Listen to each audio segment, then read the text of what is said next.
नमस्कार दोस्तों, एक बार फिर हम कानपुर मेट्रो के बारे में एक वीडियो लेकर फिर हाजिर हैं। और ये वीडियो आपके नॉलेज के लिए है, आपके ज्ञान के लिए है कि किस तरह से जब कानपुर में अभी तो फ़िलहाल प्रायोरिटी सेक्शन पर मेट्रो संचालित है 2021 से, और बहुत सक्सेसफुली इसको मेट्रो का संचालन हो रहा है आईटी कानपुर से लेकर मोती झील तक। उसके बाद 7 अंडरग्राउंड के मेट्रो स्टेशन हैं और उस 7 के बाद एलिवेटेड के फिर 5 स्टेशन हैं जो आपको नौबस्ता तक पहुँचाते हैं। काम बहुत तेज़ी से चल रहा है और इसका टारगेट है कि जल्दी से जल्दी कुछ ही महीनों में यात्री सेवाओं की शुभारंभ कर दिया जाए। लेकिन उसके पहले कुछ इंटरेस्टिंग फैक्ट्स ऐसे हैं जो लोगों को जानना भी चाहिए और जिनके बारे में जिज्ञासा होती है। उनमें से एक, हम लोग टनल के नीचे खड़े हुए हैं और ये टनल का वो सेक्शन है जो मोती झील के बाद और चुन्नीगंज मेट्रो स्टेशन, उसके बाद नवीन मार्केट, बड़ा चौराहा, ये सब होते हुए हम जब ट्रांसपोर्ट नगर तक पहुँचते हैं तो ये 7 अंडरग्राउंड के मेट्रो स्टेशन कानपुर की मेट्रो में है।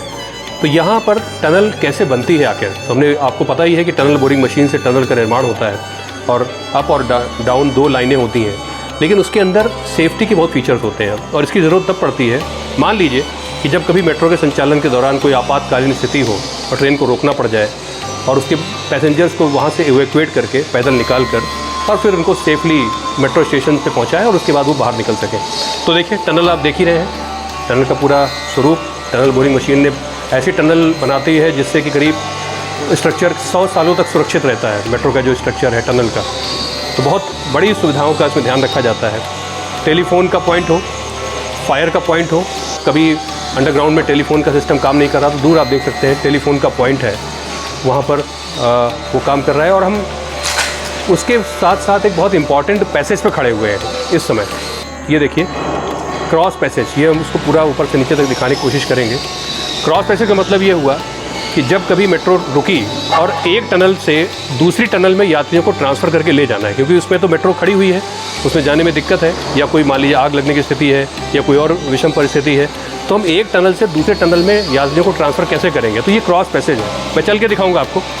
यहाँ से एक टनल से दूसरे टनल के बीच में ये करीब 250 मीटर या कभी कभी आधे किलोमीटर के बीच में एक क्रॉस पैसेज बनाया ही जाता है। ये सुरक्षा के लिए आवश्यक है और प्रोटोकॉल भी है। तो यहाँ से हम चल के गए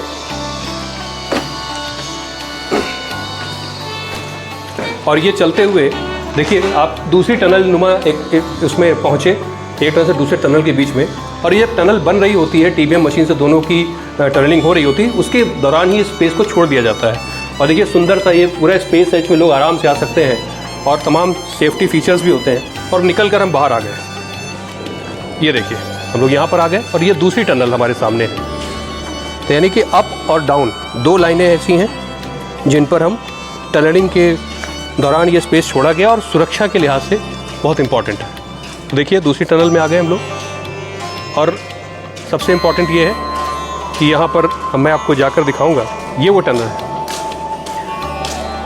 तो हमने देखा अप लाइन से डाउन लाइन के बीच में। तो जब कभी आप मेट्रो से ट्रैवल करेंगे, जब मेट्रो यहाँ चलेगी, तब आप इस बात को ज़रूर सोचेंगे, कभी ये जो पॉइंट्स हैं ये बीच में पड़ते हैं और पूरे जो फीचर्स हैं वो यात्रियों की सुरक्षा यानी सेफ्टी को ध्यान में रखते हुए बनाए जाते हैं। और क्रॉस पैसेज का जो कॉन्सेप्ट है वो हर जगह इस तरह का ही होता है, जिससे यात्री अपने आप को सुरक्षित महसूस करें। कुछ और जानकारियों के साथ अगली बार किसी और वीडियो मिलेंगे। नमस्कार।